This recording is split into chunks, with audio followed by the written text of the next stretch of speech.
Good morning. Over the course of my career, I have seen gun violence up close. I've looked at autopsy photographs. I've seen with my own two eyes what a bullet can do to the human body. I've held hands with the hands of parents who have lost a child. I have seen children who were traumatized by the loss of a parent or sibling. And I have fought my entire career to end this violence and to pass reasonable gun safety laws. Time and again, as progress has stalled, we've all asked, what are we waiting for? Because we aren't waiting for a tragedy, I know that.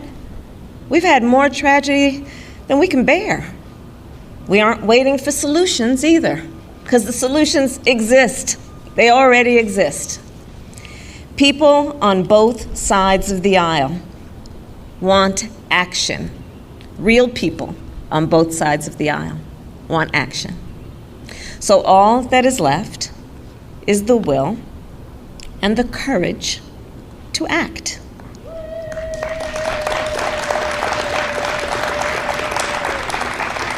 And President Joe Biden has the will and the courage to act.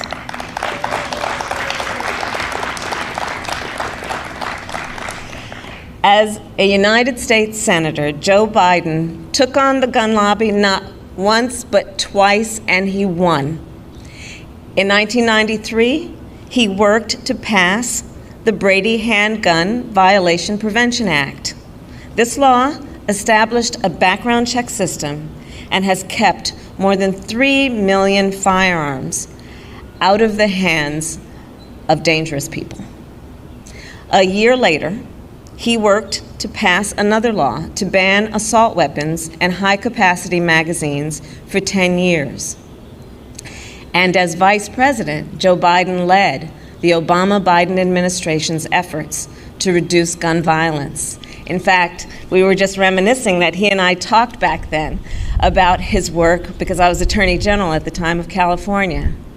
And his work resulted in nearly 24 actions, from narrowing the gun show loophole to expanding funding for mental health services. And as you will hear in a moment, President Joe Biden is a leader with great will, great determination, and even greater empathy.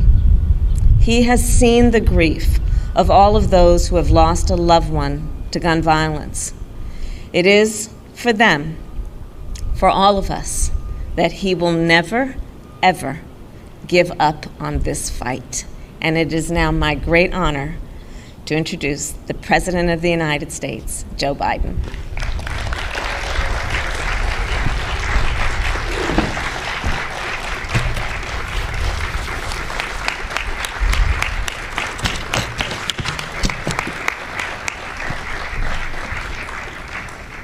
Thank you, Kamala, Madam Vice President. Thank you very much. You know, we're joined today by the Attorney General, Merrick Garland, who I've asked to prioritize gun violence. It's also good to see the second gentleman who is here, and it's good to see the First Lady, Dr. Jill Biden, who cares deeply about this issue as well. And I look out there and I see so many members of Congress who've led in this fight, so many of you who've never given up, so many of you are absolutely determined, as Murphy and others are, to get this done. We got a long way to go. It seems like we always have a long way to go.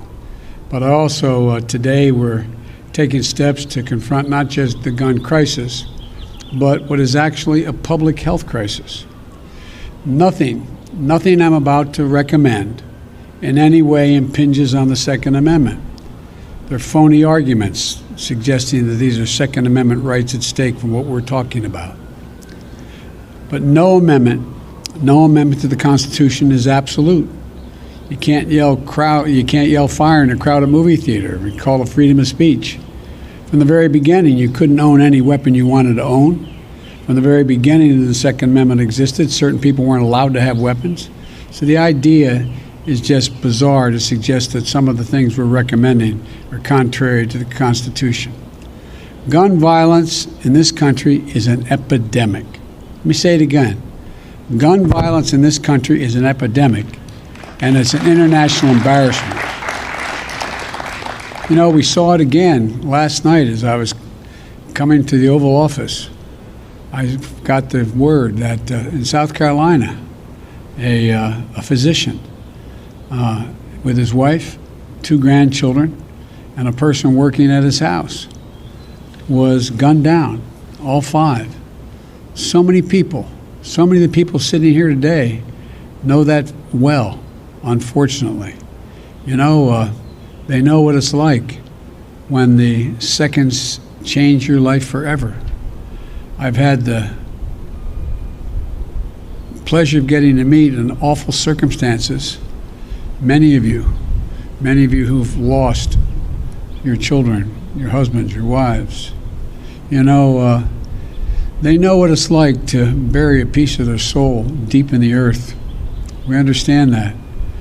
Mark and Jackie, I want to tell you, it's always good to see you, but not under these circumstances. I want to say before I introduce the rest of the folks is, you know, what a lot of people have not been through, what they've been through, don't understand. It takes a lot of courage to come to an event like this. They're absolutely determined to make change. But Mark and Jackie, whose son Daniel was a first grader in Sandy Hook Elementary School, or Daniel loves sports, loves outdoor sports, getting muddy. I see my friend, Fred Gutenberg. His daughter, Jamie, was a freshman at Marjorie Stoneman Douglas High School. She was an accomplished dancer. I see Brandon Wolf, who was the shooting at the Impulse, at the Pulse Club, nightclub.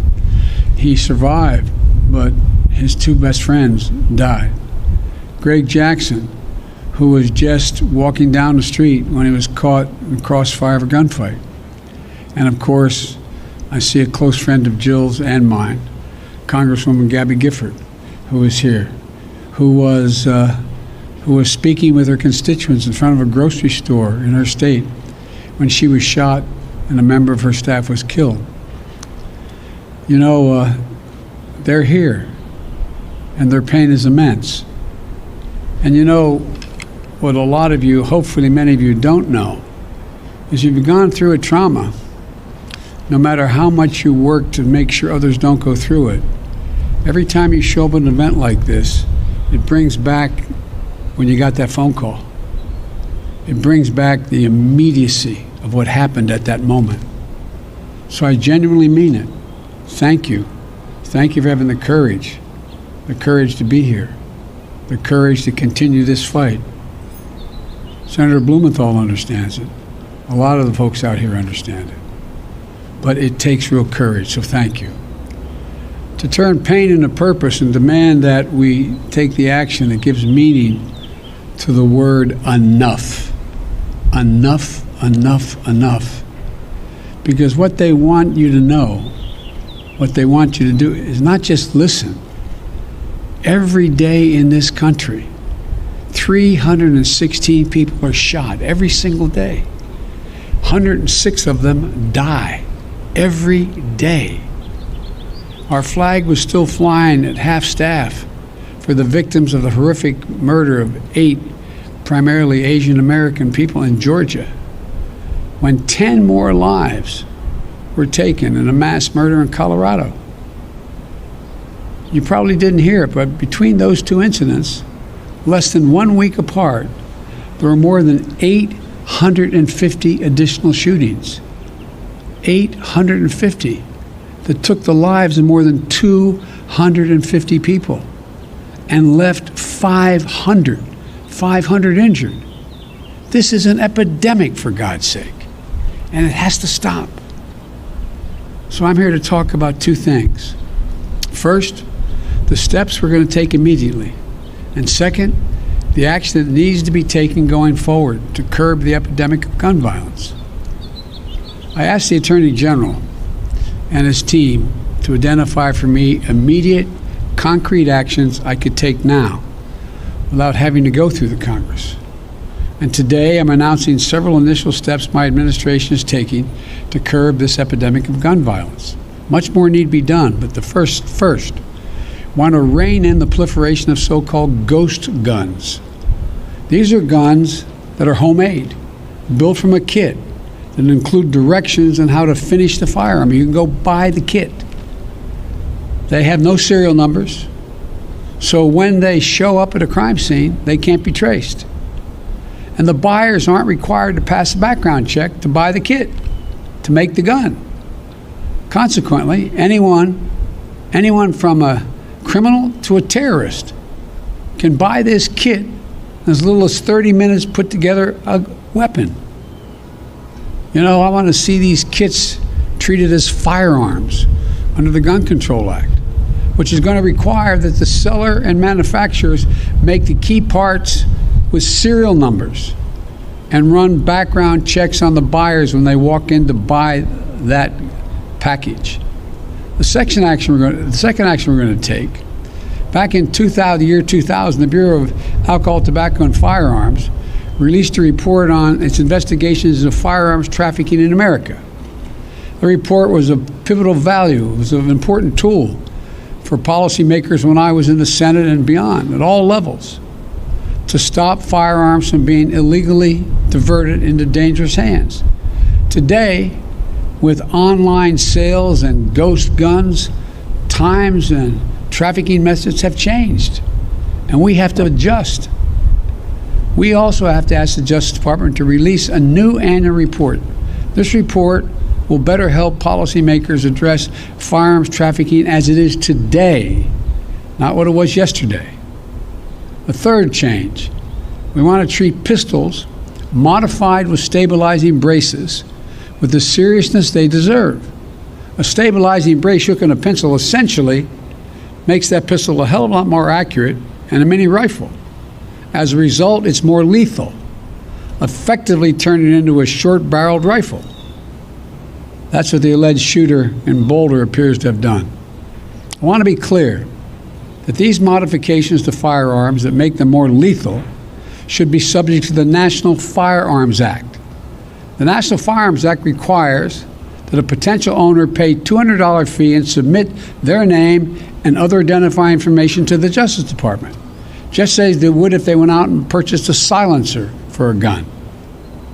Fourthly, during my campaign for president, I wanted to make it easier for states to adopt extreme risk protection order laws. They're also called red flag laws, which everybody in this lawn knows, but many people listening do not know.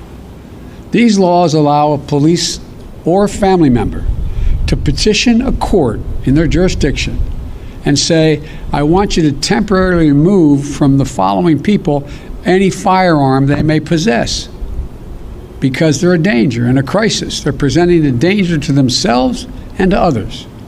And the court makes a ruling. To put this in perspective, more than half of all suicides, for example, involve the use of a firearm. But when a gun's not available, an attempt at suicide, the death rate drops precipitously. States that have red flag laws have seen the reduction in the number of suicides in their states. Every single month, by the way, an average of 53 women are shot and killed by an intimate partner. I wrote the Violence Against Women Act. It's been a constant struggle to keep it moving. We know red flag laws can have significant effect in protecting women from domestic violence. And we know red flag laws can stop mass shooters before they can act out their violent plans. I'm proud, excuse the point of personal privilege we used to say in the Senate, I'm proud that the red flag law in my home state of Delaware was named after my son, Attorney General Beau Biden, our son, excuse me, Joe, who proposed that legislation back in 2013. I want to see a national red flag law and legislation to incentivize states to enact their own red flag laws. Today, I asked the Justice Department to publish a model red flag legislation so states can start crafting their own laws right now. Just like with background checks, the vast majority of the Americans support these extreme risk protection order laws. And it's time to put these laws on the books and protect even more people. The Attorney General will have more to say about this in a moment. Additionally, we recognize that cities across the country are experiencing historic spikes in homicides, as the law enforcement can tell you. The violence is hitting black and brown communities the hardest. Homicide is the leading cause of death of black boys and men ages 15 to 34. The leading cause of death. But there are proven strategies that reduce gun violence in urban communities. And there are programs that have demonstrated they can reduce homicides by up to 60% in urban communities. But many of these have been badly underfunded or not funded at all of late. Gun violence in America, for those of you who think of this from an economic standpoint listening to me, estimated to cost the nation $280 billion, let me say it again, $280 billion a year. You say, how could that be, Joe? Hospital bills, physical therapy, trauma counseling, legal fees, prison costs, and the loss of productivity. Not to mention the psychological damage done to the children who live in these cities, watching this happen, knowing someone it happened to. This gun violence in their neighborhood is having profound impact on our children, even if they're never involved in pulling the trigger or being the victim of on the other side of a trigger. For a fraction of the cost of gun violence, we can save lives, create safe and healthy communities, and build economies that work for all of us, and save billions of American dollars. In the meantime, much of it, as Senator Cicilline knows, is taxpayer money. Finally, the Bureau of Alcohol, Tobacco, and Firearms, the key agency enforcing gun laws, hasn't had a permanent director since 2015. Today, I'm proud to nominate David Chipman to serve as the director of the AFT. David knows the AFT well. He served there for 25 years. And Vice President Harris and I believe he's the right person at this moment for this important agency. And I've said before, my job, the job of any president, is to protect the American people. Whether Congress acts or not, I'm going to use all the resources at my disposal as president to keep the American people safe from gun violence. But there's much more that Congress can do to help that effort. And they can do it right now. They've offered plenty of thoughts and prayers, members of Congress, but they've passed not a single new federal law to reduce gun violence. Enough prayers. Time for some action. I believe the Senate should immediately pass 3 House-passed bills to close loopholes that allow gun purchasers to bypass the background checks. The vast majority of the American people, including gun owners, believe there should be background checks before you purchase a gun. As was noted earlier, hundreds of thousands of people have been denied guns because of the background checks. What more would have happened?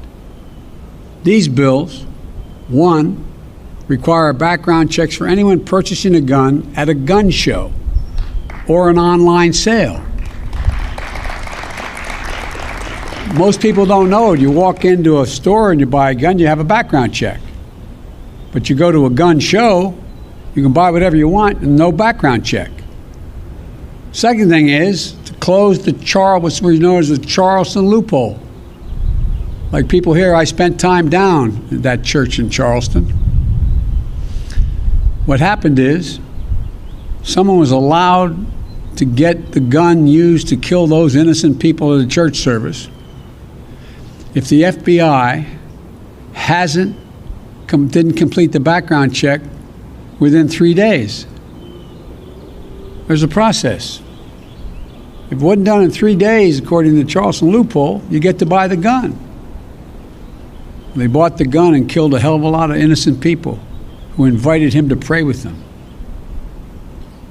And 3, reauthorize the Violence Against Women Act, which the so-called close the boyfriend and stalking loopholes to keep guns out of the hands of people found by a court to be an abuser and continuing threat. I held over 1,000 hours of hearings to pass the Violence Against Women Act. And one thing came through.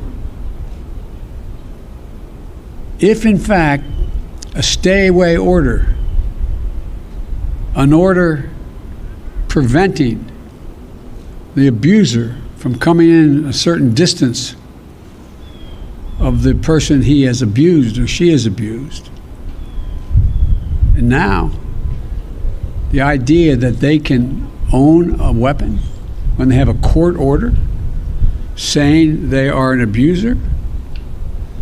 These are some of the best tools we have right now to prevent gun violence and save lives. But all these bills, they had support of both Democrats and Republicans in the House.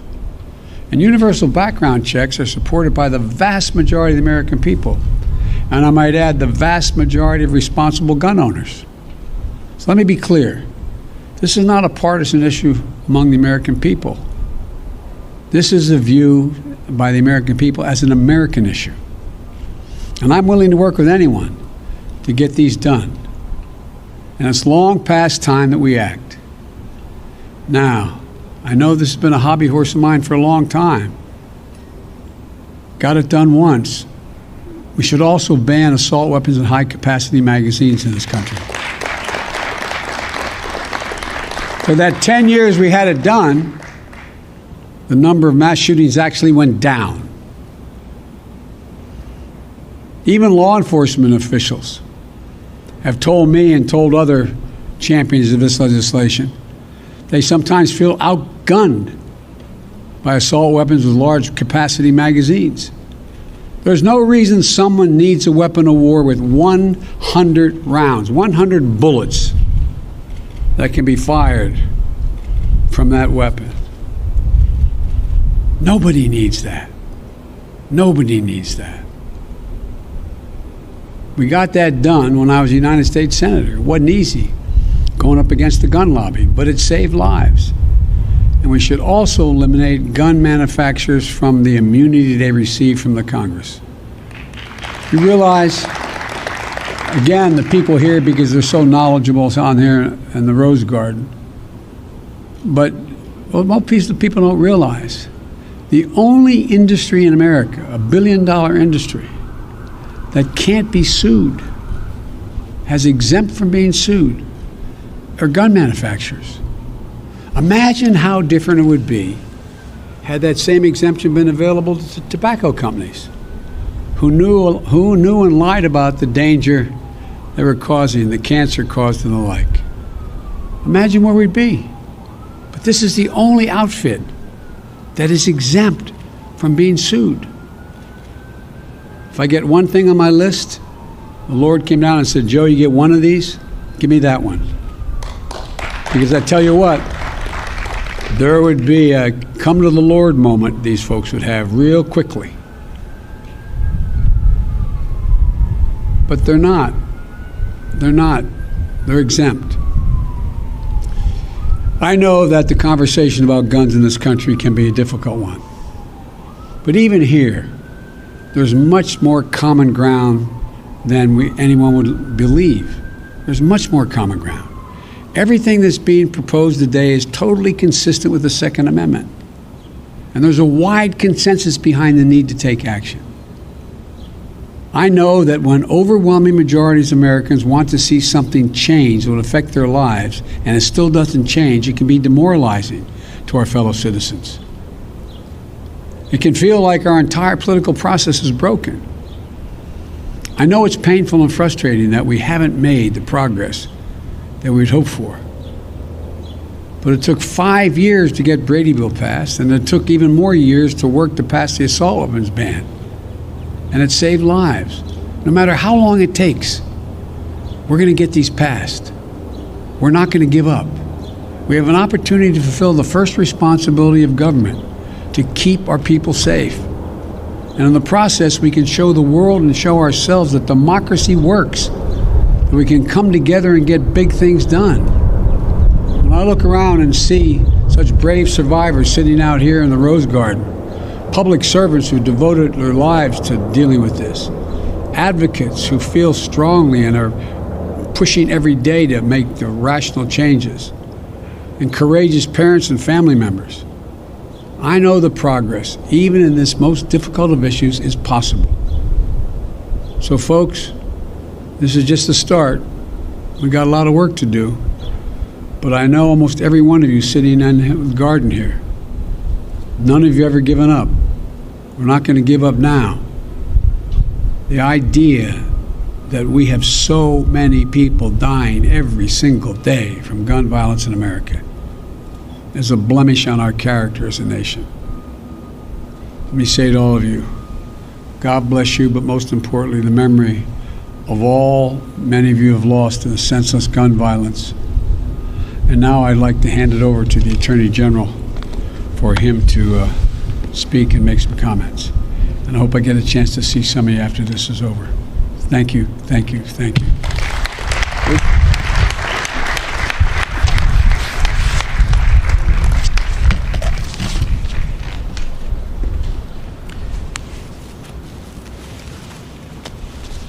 Thank you, Mr. President and Madam Vice President. We stand here today not at a moment of tragedy, but in the midst of an enduring tragedy.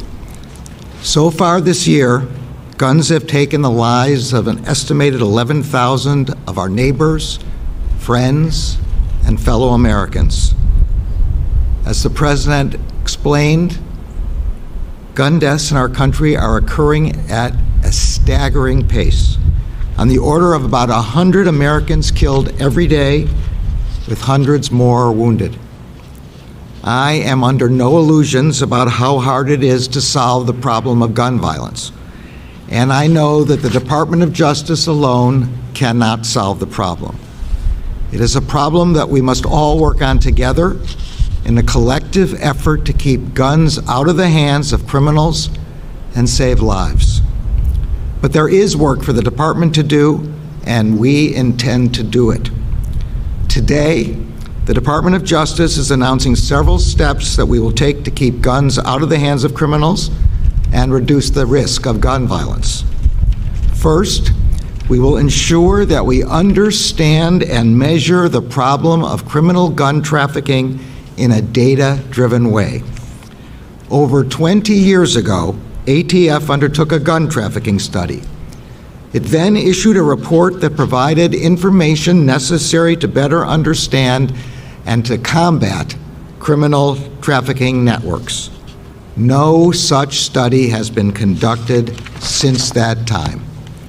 Accordingly, I have directed ATF to begin work on an updated study of criminal gun trafficking, one that will take into account the fact that modern guns are not simply cast or forged anymore, but can also be made of plastic, printed on a 3D printer, or sold in self-assembly kits. We will evaluate how some of our best tools, including the National Integrated Ballistics Information Network and the National Tracing Center, are keeping up with the times. And we will analyze our criminal cases and investigations to determine what they can show us about modern gun trafficking patterns. We expect that the lessons from this study will help agents, prosecutors, and policymakers tackle modern criminal gun trafficking enterprises. Second, we will close a regulatory loophole that has contributed to the proliferation of so-called ghost guns. Federal law requires that manufacturers mark all firearms with serial numbers so they can be traced if they are used in crimes. It also requires licensed firearms dealers to run background checks to ensure that individuals who are barred by law from purchasing firearms cannot do so. The emergence of ghost guns threatens both of these important law enforcement objectives. Currently, individuals can buy kits that contain all or almost all of the parts they need to assemble a gun. They can put a working weapon together in as little as 30 minutes. The kits are aptly called buy, build, shoot kits. Yet because of a gap in the ATF regulations, these kits may not be considered firearms. As a result, they are being made and sold without serial numbers and sold without background checks. Within 30 days, ATF will issue a proposed rule to plug that gap and to enable law enforcement to trace crime guns and to keep guns from being sold to those who cannot lawfully possess them. Third, we will make clear that statutory restrictions on short-barreled rifles apply when certain stabilizing braces are added to high-powered pistols. Federal law requires the taxation and registration of all short-barreled rifles. It does so because these weapons are powerful, yet easily concealable. Currently, however, some manufacturers market and some individuals purchase certain kinds of stabilizing braces that, when attached to a pistol, effectively convert it into a short-barreled rifle, a weapon that is, in the words of the statute, quote, intended to be fired from the shoulder. Such braces make high-powered pistols more stable and accurate while still concealable.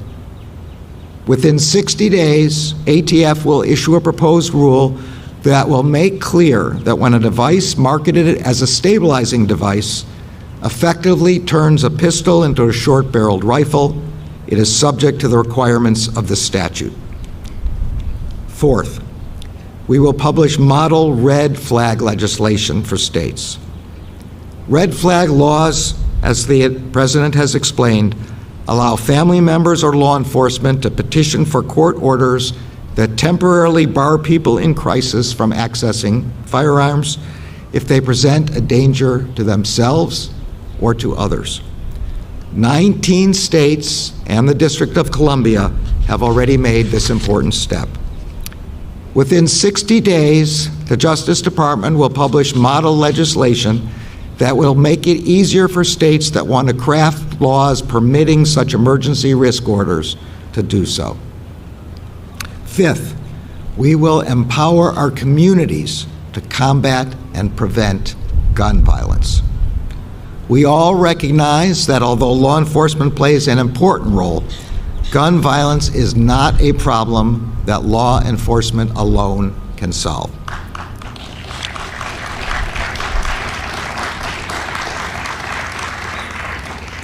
Communities are an essential partner, an asset, and a source of resources and ideas. Those who are closest to the problem are a critical part of solving the problem. To that end, the Justice Department will make available over $1 billion in funding through over a dozen grant programs that can be used to support evidence-based intervention strategies for reducing gun violence.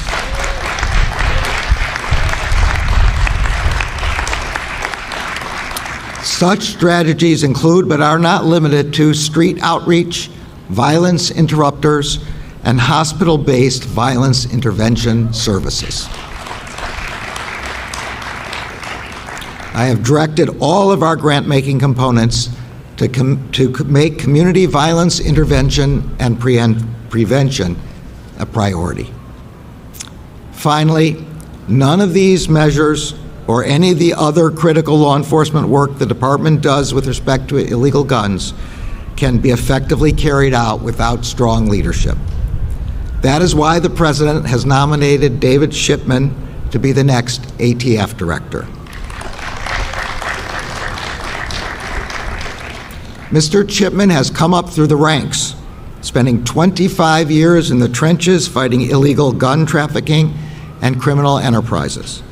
His extensive experience as an ATF agent will prove invaluable, and I look forward to working with him. Looking out at many of you is not only a reminder of the tragic toll that gun violence takes on our communities, but also of the resilience and determination that it will take to make our communities safer. The Department of Justice shares your commitment and that of the President and of the Vice President to stopping the plague of gun violence and saving the lives of those we love. Thank you.